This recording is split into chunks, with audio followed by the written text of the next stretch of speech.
로마서 15장 13절 말씀 저와 여러분이 한 목소리로 봉독하시겠습니다. 소망의 하나님이 모든 기쁨과 평강을 믿음 안에서 너희에게 충만하게 하사 성령의 능력으로 소망이 넘치게 하시기를 원하노라. 아멘.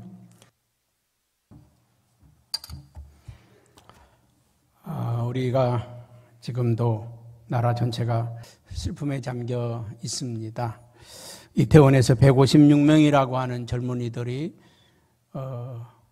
죽었습니다. 몇 년 전에 세월호 사건으로 인해서 304명이 죽었습니다. 그런데 더 놀라운 사실이 있는데 관심이 없어요. 더 엄청난 사건이 있는데 사람들은 관심을 두지 않습니다. 이태원 사건보다 세월호보다 더 어마어마한 사건이 있거든요. 1년에 14,000명이 죽습니다. 14,000명. 지금 예배드리고 있는 이 시간에도 2사람 내지 3사람이 죽습니다. 그게 뭘까요? 자살입니다.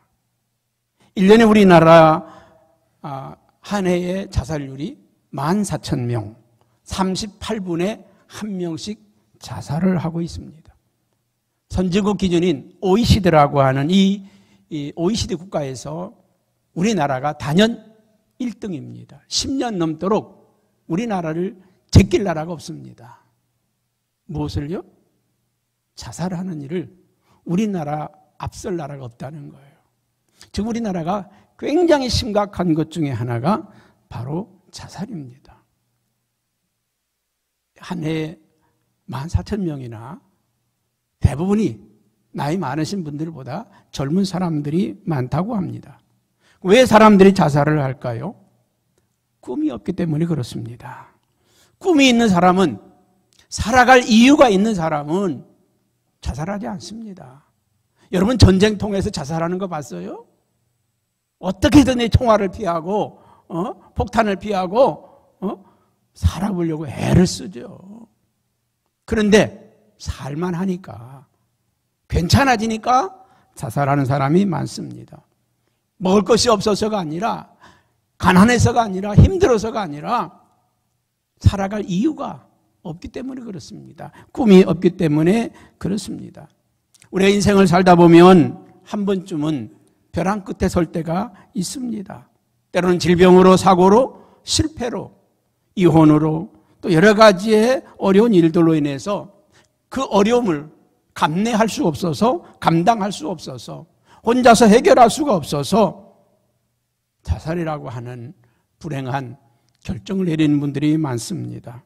여러분, 하나님이 함께하는 사람들은 오히려 그 위기를 축복의 기회로 만들고 그 위기를 새로운 출발점으로 만들어내는 사람들이 많습니다. 여러분, 벼랑 끝에 섰을 때 그것은 위험한 곳이고 위태로운 곳이고 참으로 불행한 끝지점일 것 같지만은, 그러나 새로운 문이 열리고 새로운 기회가 시작되는 축복의 시간이 될 수도 있다는 것입니다.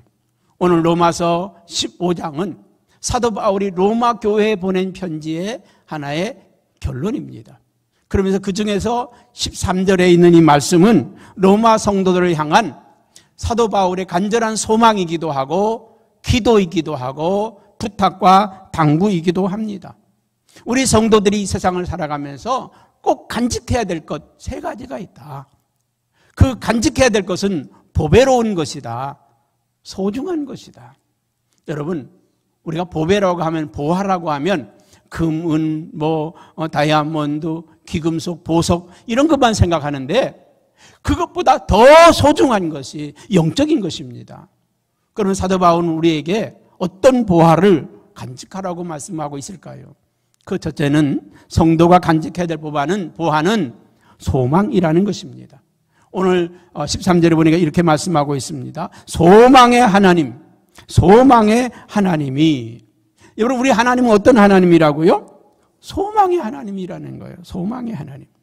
이 소망이라고 하는 말과 비슷한 말이 희망이라고 하는 말이 있습니다. 그럼 소망은 어떤 거고 희망은 어떤 거냐? 똑같은 것이겠지만 조금 다릅니다. 조금 다릅니다. 희망이라고 하는 것은 우리들 자신이 바라보고 희망하는 것들, 소망하는 것들이죠. 우리가 내가 이렇게 되었으면 좋겠다. 앞으로 이렇게 되기를 바란다. 나는 서울대학에 갈 거다. 너는 서울대학에 갔으면 좋겠다. 그 우리 다 희망이죠. 다 희망입니다. 우리가 바라는 것, 우리가 소망하는, 바라는 것들이 다 희망입니다. 그래서 소망은 무엇일까요? 소망은 하나님이 우리에게 주시는 것입니다. 하나님이 우리에게 약속해 주신 것. 그것이 바로 소망이라는 것입니다. 오늘 사도 바울은 성도들의 미래가 소망이 넘치기를 원하고 있다는 거예요. 저와 여러분의 미래가 희망차일 수도 있겠지만 그걸 희망차다고 하는 것은 될 수도 있고 안 될 수도 있지만 소망이라고 하는 것은 반드시 되는 겁니다. 여러분, 하나님께서 우리의 미래를 무엇으로 채워주기를 원한다고요? 소망으로 채워주는 거예요. 마지막 소망이 뭡니까? 천국 들어가는 거잖아요. 할렐루야. 여러분, 갈 수도 있고 안 갈 수도 있는 겁니까? 반드시 가는 거예요. 누구나 예수 그리스도를 구주로 믿는 모든 성도들에게는 예비된 나라가 천국입니다. 그렇다고 하면 우리의 미래도 누구의 손에 있어요? 하나님의 손에 있어요. 인류의 흥망성쇠가, 인생의 흥망성쇠가, 역사의 흥망성쇠가 하나님의 손에 있어요. 우리의 인생의 생사화복도 하나님의 손에 있고, 여러분 지금 러브 전쟁으로 인해 세계가 지금 절망 가운데 있는 것 같아 보이지만 하나님께서는 새로운 질서를 만들고 있습니다. 새로운 역사를 만들고 있습니다. 경제적인 위기, 어떤 유튜브에는 보니까 이 위기가 어느 한 나라가 망해야 끝이 날 거다. 그렇게 얘기하는 분이 계시더라고요. 어느 한 나라가 망해야. 보니까 우리나라도 5번째 들어있을 때다. 멸망해야 될 나라 가운데 경제가 한 나라가 무너져야 세계 경제가 다시 일어난다는 거죠. 여러분, 그러나 하나님께서는 우리를 붙들고 있고 우리를 이끌어 가시고 있는 줄로 믿습니다. 여러분, 사람의 삶을 보면요, 과거에 붙들려 사는 사람이 있는가 하면 미래를 향해 가는 사람이 있어요. 과거에 붙들린 사람들은, 과거에 지배당하고 있는 사람은 지나가는 과거를 늘 얘기를 합니다. 아우, 그때 땅 안 팔았으면 내가 지금 갑부됐을 텐데. 아, 그때 내가 주식 팔았으면 지금 이런 어려움 없을 텐데. 아, 그때 내가 그 땅 샀으면 내가 부자 됐을 텐데. 아, 저 남자만 안 만났으면 내 인생이 행복했을 텐데. 저 여자 만나가지고 내 인생이 왜 이렇게 됐지? 자꾸 누군가를 원망하고 불평하고 과거를 탓하는 사람이 있어요. 여러분, 성경은 우리에게 과거를 말하지 않습니다. 흘러간 물로는 물레방아를 돌릴 수 없다고 하는 말이 있습니다. 과거에 지배를 당하고 있는 사람, 과거에 집착하고 있는 사람은 미래가 없어요. 여러분, 요셉이 애굽에 내려갈 때 어떻게 내려갑니까? 인신매매 당해서 가잖아요. 누명을 쓰고 감옥에 들어가잖아요. 종살이, 노예살이뿐만 아니라 옥살이까지 하잖아요. 아무 죄도 지은 게 없는데, 그러나 누구를 원망하지 않았어요. 자기를 감옥에 보낸 사람을 원망하지 않았고, 자기를 인신매매한 형제들을 원망하지 않았습니다. 원망할 시간이 없어요. 미래를 향해 달려가는 사람들은 사람들을 원망하고 불평할 시간이 없어요. 그 미래를 준비하는 사람이 더 바쁜데, 공부하는 사람들 보면요, 공부를 못하는 사람들은 특징이 틀린 문제 가지고 씨름하고 있어요. 지나간 것 가지고 씨름하고 있어요. 그러나 공부 잘하는 애들은요, 다음 시험을 준비하고 있어요. 다음 시험을 준비하고 있습니다. 여러분, 우리는 과거에 붙잡히지 않기를 바랍니다. 그래서 요셉이 아들을 낳았을 때 첫째 아들에게 이름을 뭐라고 지어줍니까? 므낫세. 잊어버려라. 과거를 잊어버려라. 너를 인신매매한 형제들에 대한 원한과 분노를 끊어버려라. 너를 감옥으로 보낸 저 보디발의 아내, 그에 대한 미움과 원한을 끊어버려라. 과거를 끊어버려야 너의 미래가 열린다는 것입니다. 그래서 두 번째 아들을 낳았을 때는 에브라임이라고 하라. 에브라임이 뭡니까? 창대하라. 이제 번창하라. 그 말이 에브라임 아닙니까? 과거를 끊어버리지 못한 사람은 미래가 없습니다. 자꾸 우리 민족도요, 과거에 붙들려서 일본이라고 하는 나라를 용서 못하고 그냥 계속 무슨 시합만 나면 왜 하든 남북한 시합할 때는 그냥 잘하다가도 일본하고만 하면 무조건 이겨야 되잖아요. 여러분, 과거는 우리가 끊어버려야 돼요. 미래를 향해서 가기 위해서는 과거의 원한, 분노, 미움, 시기, 질투 끊어버리고 용서하고 품어내고 사랑하고 그리고 가야 합니다. 오늘 이 요셉이 두 번째 아들을 낳았을 때 에브라임이라고 말한 것처럼 이제 너의 인생이 장대하라, 발전하라. 여러분, 예수 믿으면 예수님은 절대 우리의 과거를 계속 묻지 않아요. 너 과거에 이런 죄 했지, 이런 일 했지 묻지 않아요. 우리가 회개하고 돌이킨 사람에 대해서는 묻지 않아요. 옛날에 그런 얘기가 있어요. 어떤 젊은 전도사가 한때 세상적으로 방탕하게 살던 그가 회개하고 예수 믿고 전도사가 돼서 시골교회를 갔어요. 딱 부임하자마자 새벽기도를 딱 썼는데 기도하는데 사탄이가 찾아와서 야, 너 전도사 맞냐? 너 과거에 술주정뱅이였잖아. 너 노름꾼이었잖아. 너 이런 죄 졌잖아. 그 네가 어떻게 사람들 앞에서 설교를 하냐? 그러니까 힘이 쭉 빠지고 의욕을 상실하는 거예요. 야, 내가 교인들 앞에 뭐라고 설교를 해? 나 이런 삶을 살았는데. 그때 하나님께서 은혜를 주신 거예요. 깨닫게 하신 겁니다. 지금도 그러냐? 지금도 그러냐? 아닙니다. 그건 너의 과거야. 지금 너는 거듭난 자야. 그래서 사단에게 그랬답니다. 사단아, 물러가라. 그건 나의 과거다. 지금은 나는 거듭난 사람이다. 지금은 새 사람이다. 그건 과거의 일이다. 여러분, 과거를 우리는 청산해야 되고 미래를 향해 달려갈 그리스도인들인 줄로 믿습니다. 예수님을 믿는 사람들은 과거에 붙들려 사는 사람들이 아니라 주님이 허락하시는 미래를 향하여 달려가는 사람들인 줄로 믿습니다. 여러분, 헬라어에 보면요, 사람이라고 하는 말을 안드로포스라고 하는 말로 썼습니다. 이 말은 사람은 위를 바라보고 사는 존재다. 위를 바라보고 사는 존재다. 여러분, 사람은요, 눈이 뒤에 있나요? 앞에 있어요. 뒤를 보지 말라는 거예요. 앞만 보고 하라는 겁니다. 여러분, 우리의 소망은 미래에 있어요. 과거에 이렇게 살았다, 과거에 나 이렇게 충성했다, 이렇게 헌신했다, 이런 좋은 일 많이 했다, 다 잊어버리고, 사도 바울은 지난날 모든 것들은 다 잊어버리고 앞에 있는 십자가를 향해서, 표대를 향해서 내가 달려가노라. 과거에 열심히 한 거, 충성한 거, 그것도 잊어버리세요. 과거에 잘했던 것들도 잊어버리세요. 그리고 미래에 더 잘하기 위해서 달려가는 저와 여러분 되길 바랍니다. 그래서 성경에도 보면요, 하나님이 아브라함을 부르셨을 때 아브라함에게 뭐라고 말씀하십니까? 창세기 12장 1절 2절에 보니까 하나님께서 아브라함에게 이르시되 너는 고향과 친척과 아버지의 집을 떠나 내가 너에게 보여줄 땅으로 가라. 내가 너로 큰 민족을 이루고 내게 복을 주어 내 이름을 창대하게 하리니 너는 복이 될지라. 많은 사람들이 염려합니다. 앞으로 어떻게 내가 살아가지? 퇴직하면, 은퇴하면, 내가 이 일을 그만두면 앞으로 어떻게 살아가야지? 걱정하는 분들이 계세요. 여러분, 그리스도 안에 있는 사람들은 걱정할 게 없어요. 우리의 미래는 누가 이끌어 가신다? 하나님이 이끌어 가신다. 하나님 우리를 더 좋게 하시는 분이시다. 로마서 8장 28절에도 하나님은 사랑하는 자 그 뜻대로 부르심을 입은 자들은 모든 것이 합력하여 선을 이룬다. 걱정하지 마세요. 미래를 걱정하지 마세요. 할렐루야. 더 좋게 하실 하나님, 더 아름답게 하실 하나님, 더 복되게 하실 하나님. 그래서 예수님께서 제자를 부르실 때도요, 마태복음 4장 19절에 보게 되면 예수님께서 나를 따라오라. 이제까지 너희가 고기 잡는 어부였지만은 앞으로 너는 사람을 낚는 어부가 되게 하리라. 넌 먹고 살기 위해 살던 사람이었지만 이제는 영혼을 구원하는 사도가 될 것이다.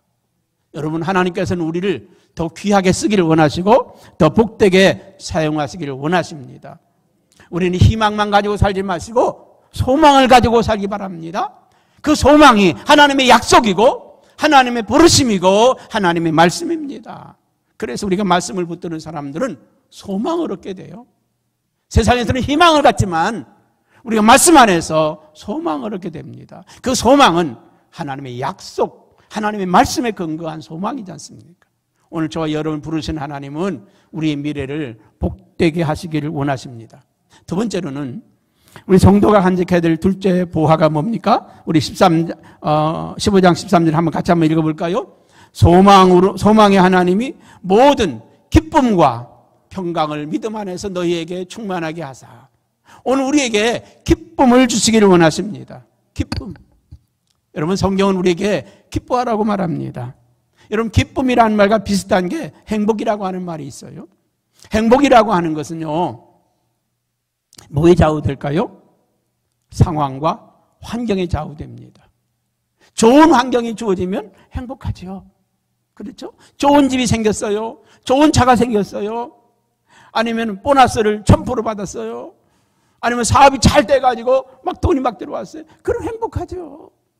뭐 아내에게도 좋은 돈 하나 사주고, 또 때로는 뭐 기분 좋아서 성도님들 식사 대접도 하고, 목사님 선교비도 드리고, 얼마나 좋아요. 그건 뭡니까? 지금 환경이 좋아졌기 때문에 행복한 거예요. 환경이 안 좋으면 하고 싶은데 돈이 없어. 상황이 안 돼. 마음이 아픈 거죠. 이럴 때 좀 나도 헌신하고 싶은데, 이럴 때 나도 봉사하고 싶은데 안 되잖아요.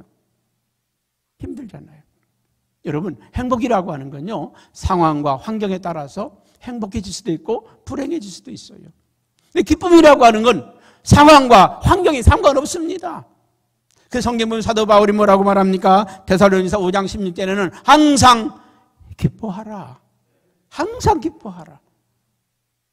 좋은 일이 생기면 기뻐하고 힘든 일이 있으면 인상 쓰라는 게 아니라 항상 기뻐하라. 빌립보서 4장 4절에는요, 주 안에서 기뻐하라. 주 안에서 항상 기뻐하라. 내가 다시 말하노니 기뻐하라. 여러분, 사도 바울이 어디서 편지를 쓰고 있죠? 감옥 안에서, 감옥 바깥에 있는 사람들에게 항상 기뻐하라. 내가 너에게 말하노니 항상 기뻐하라. 주 안에서 기뻐하라. 고린도후서 13장 11절에는요, 사도 바울이 노년에 이 고린도 교회를 향해서 두 번째 편지를 쓰면서 마지막으로 너에게 부탁하노니, 마지막으로 말하노니 형제들아 기뻐하라. 여러분, 사도 바울은 언제든지 성도들에게 당부하고 부탁하는 게 뭡니까? 항상 기뻐하라. 어려운 일이 생겨도, 풍파가 일어나도, 실패해도, 절망적인 상황이 닥쳐와도 항상 기뻐하라. 왜 항상 기뻐하라고 할까요?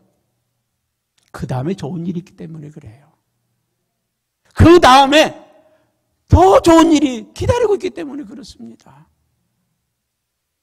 그 환난이 연속된다고 하면, 그것이 끝이라고 하면, 우리 장례를 치를 때마다 어떤 분들은 막 통곡을 하는 분들이 계셔.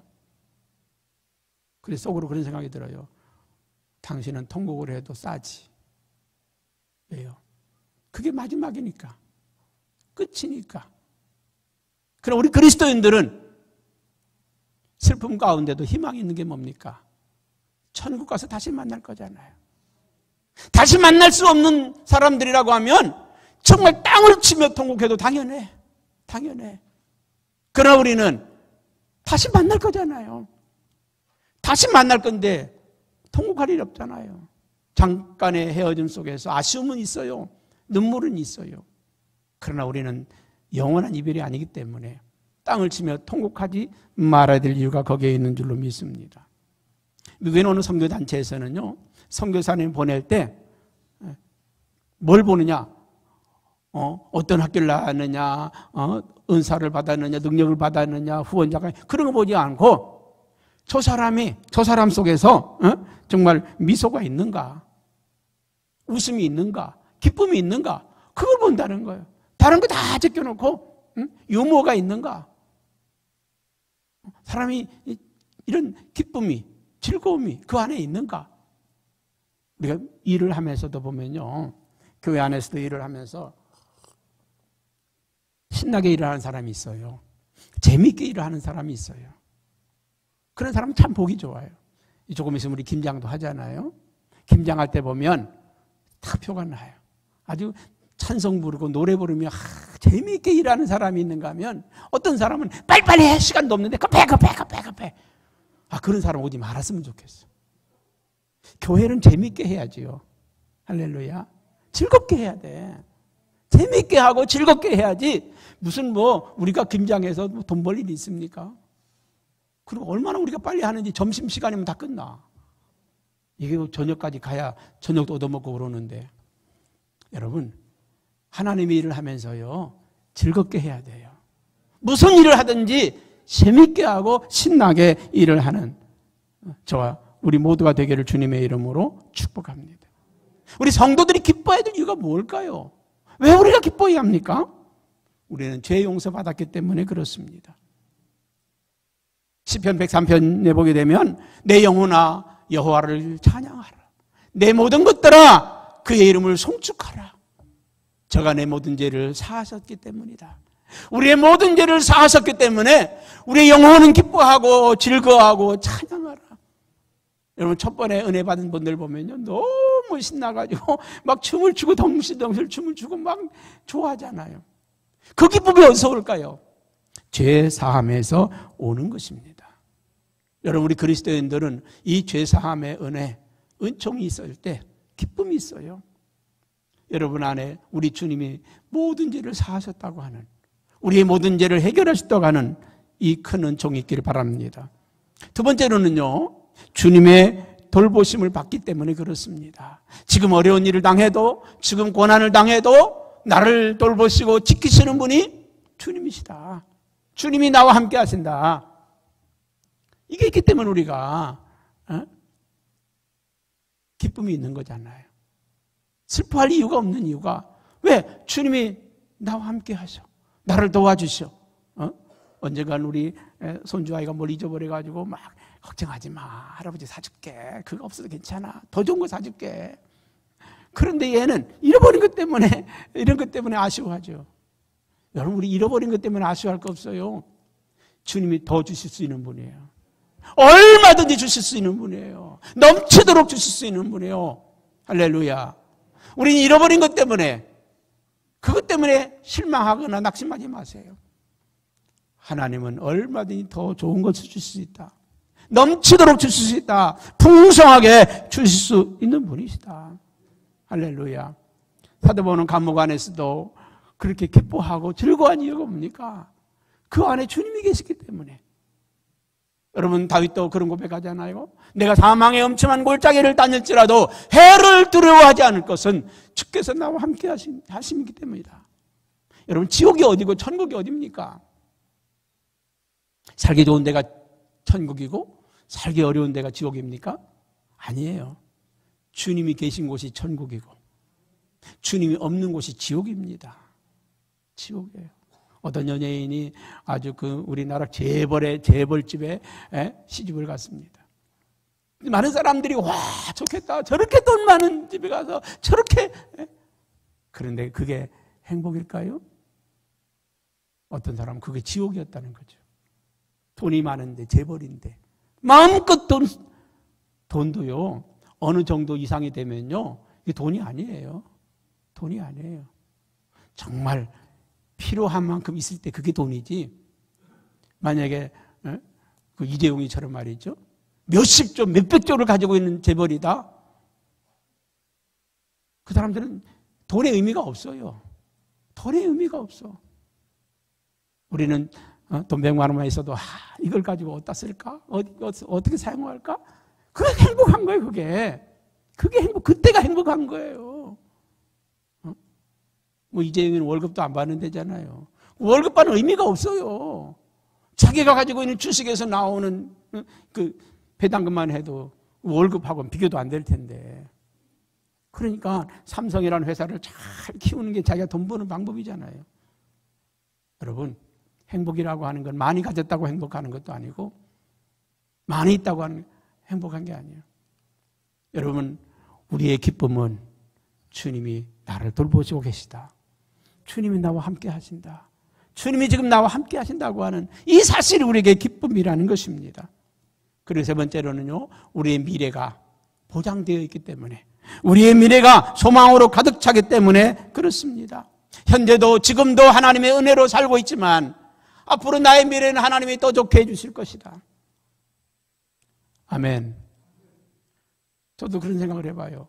앞으로 나의 미래는 어떻게 될까? 하나님 더 멋있는 일로 이끌어 주실 것이다. 더 멋있는 일들을 하게 하실 거다. 할렐루야. 그러면 우리가 이 기쁨을 잃어버리는 이유는 뭘까? 근데 왜 기뻐하라고 말씀하는데 우리가 이 기쁨을 누리지 못하고 사는 이유가 뭘까? 그 첫째는요, 시편 51편 12절에 보게 되면 다윗의 시입니다. 한번 같이 볼까요? 주의 구원의 즐거움을 내게 회복시켜 주시고 자원하는 심령을 주사 나를 붙드소서.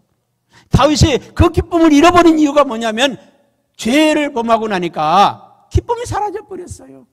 죄를 짓고 나면요, 사람의 기쁨이 사라져 버리고 맙니다. 죄를 범하게 되면요, 사람의 기쁨이 사라져 버려요. 그래서 우리가 죄를 회개하고 죄사함을 받으라. 그리하면 유쾌하게 되는 날이 주께로부터 우리에게 이른다 그랬습니다. 죄를 회개하고 잡아가고 죄사함 받고 나면 기쁨이 회복이 된다는 거예요. 우리 안에 기쁨이 사라졌다고 하면 하나님과 나와 막힌 것이 무엇이 있는가 생각해 보시고 찾아보시기 바랍니다. 그거 빼내면, 그거 회개하면 기쁨이 찾아온다는 것입니다. 기쁨을 잃어버렸다면 죄의 문제가 있다는 걸 기억하시기 바랍니다. 두 번째로는 하나님의 말씀을 소홀히 할 때 기쁨이 사라지게 됩니다. 저는요, 밥을 제때 안 먹으면 좀 짜증이 나요. 근데 밥을 먹고 나면 우리 다 마찬가지잖아요. 좀 뭔가 행복한 감이 오잖아요. 여러분, 하나님의 말씀은 영적인 밥입니다. 이 말씀을 먹고 나면 뭔가 우리 안에 기쁨이 있잖아요. 은혜가 있잖아요. 예레미야 15장 16절에는 이렇게 말씀합니다.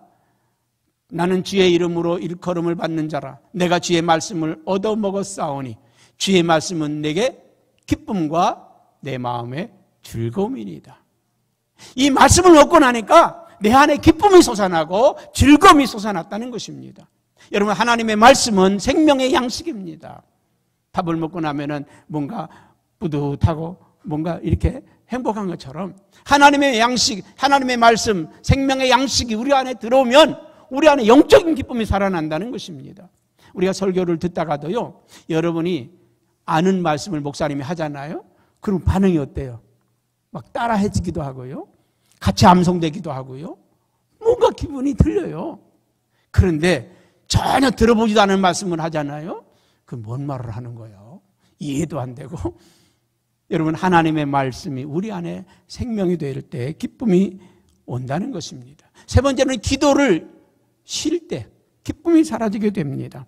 요한복음 16장 14절에 보게 되면 이렇게 말씀을 하고 있습니다. 구하라 그리하면 받으리니 너희 기쁨이 충만하리라. 우리가 기도하는 사람에게는 기쁨이 충만해진다는 거예요. 무엇 때문에? 응답받고 기쁨이 충만해진다는 것입니다. 여러분, 오늘 사도 바울은 그래서 이 기쁨이 충만한 사람들을 성도라고 불렀습니다. 성도. 그래서 사도 바울이 편지를 보낼 때마다 에베소에 있는 성도들에게 문안하노라, 편지하노라, 빌립보에 있는 성도들에게 편지하노라, 문안하노라, 골로새에 있는 성도들에게 편지하노라, 로마에 있는 성도들에게 내가 편지하노라. 여러분, 성도라는 분 어떤 분이냐? 난 성도라고 창피하다고. 아니에요. 가장 존귀한 이름이 성도입니다. 집사보다, 권사보다, 장로보다 더 소중한 이름이 성도입니다. 여러분, 이 성도라고 하는 이 말을 영어로 뭐라고 표현되는지 아십니까? 세인트라고 표현합니다. 성자, 성 어거스틴, 성 바울 이렇게 말하는데 성자들의 이름에 붙일 때 성, 세인트라고 하는 이 말이 붙어요. 여러분, 오늘 사도 바울은 예수 안에 거듭난 기쁨으로 사는 사람들을 향해서 성자라고 불렀어요.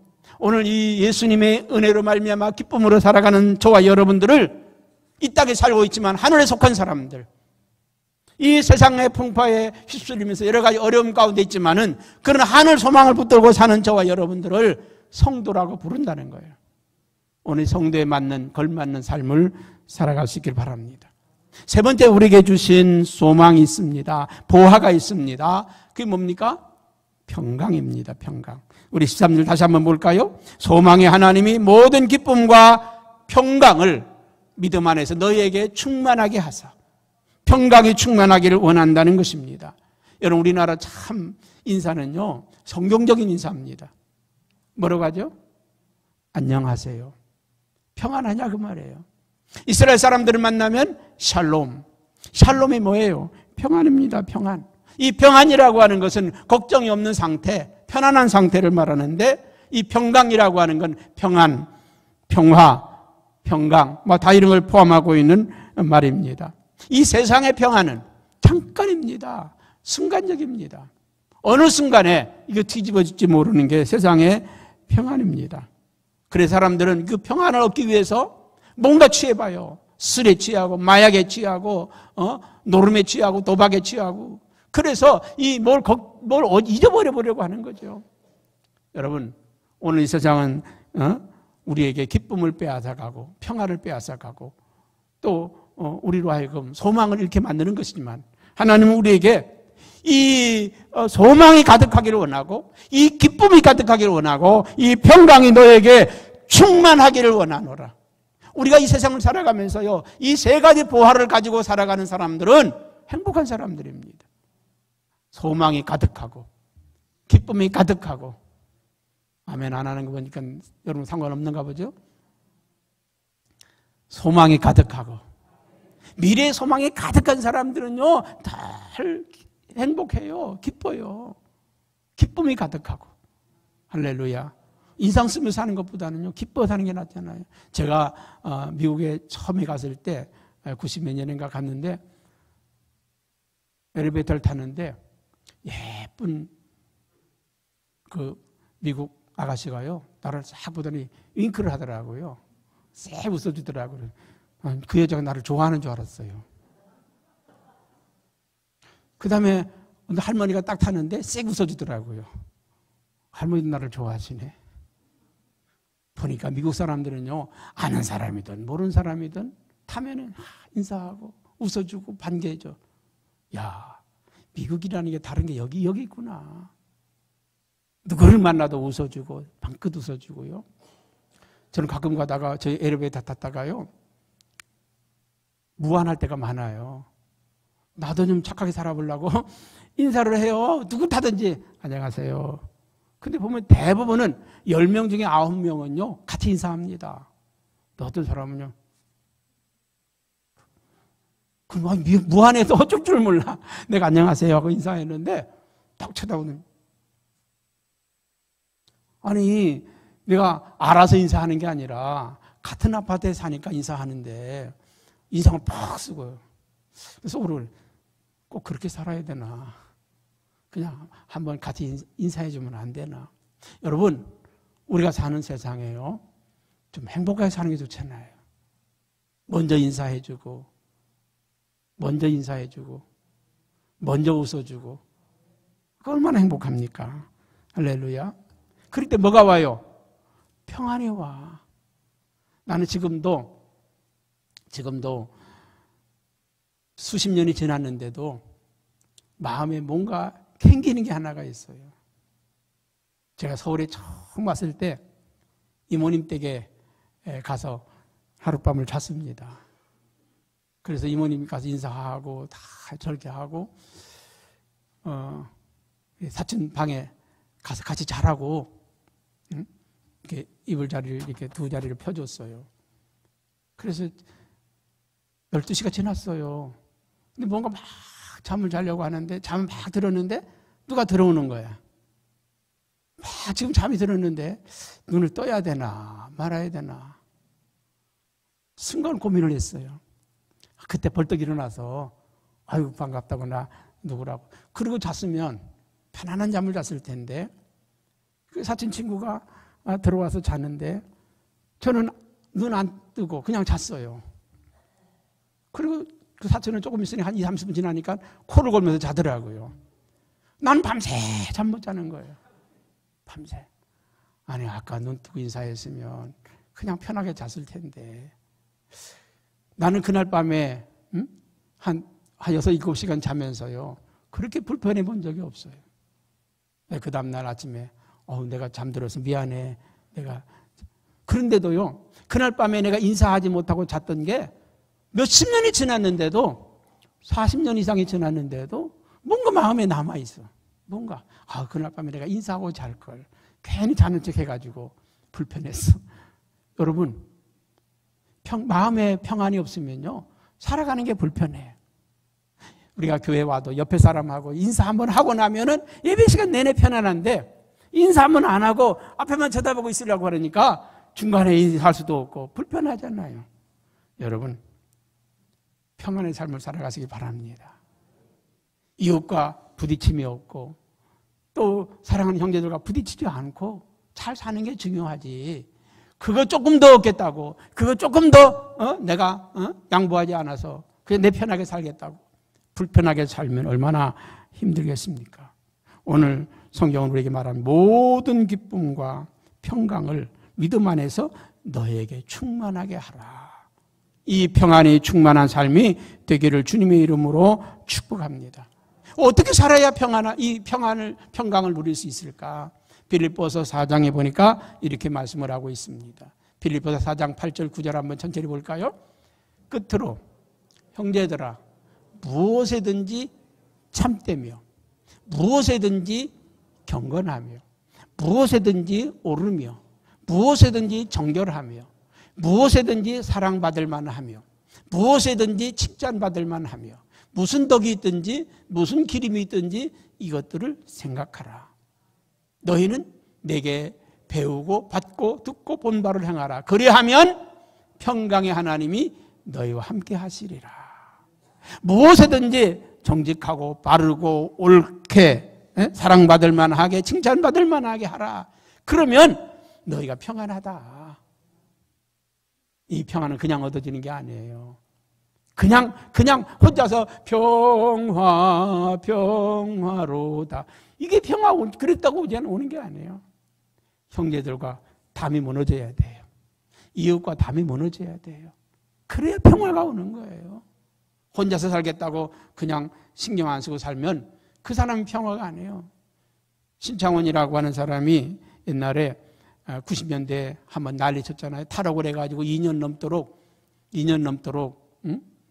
탈옥해서 돌아다니다가 붙잡혔잖아요. 신문에 그런 기사가 떴어요. 나는 2년 반 동안 쫓겨다니면서 하루도 편한 잠을 못 잤다. 나는 붙잡히고 나서 유치장에서 정말 단잠을 잤다. 숨어 다닐 때는, 죄를 짓고 숨어 다닐 때는 하루도 편안한 잠을 자지 못했대. 차라리 그럴 줄 알았으면 미리 자수할 걸, 미리 붙잡힐 걸. 그렇습니다. 우리가 이웃과 관계가 무너지면 평안이 없어요. 성도들 간의 관계가 무너지면 평안이 없어요. 가족 간의 관계가 무너지면 평안이 없어요. 서로 인사도 안 하잖아요. 왼수처럼 지내잖아요. 형제 간에도.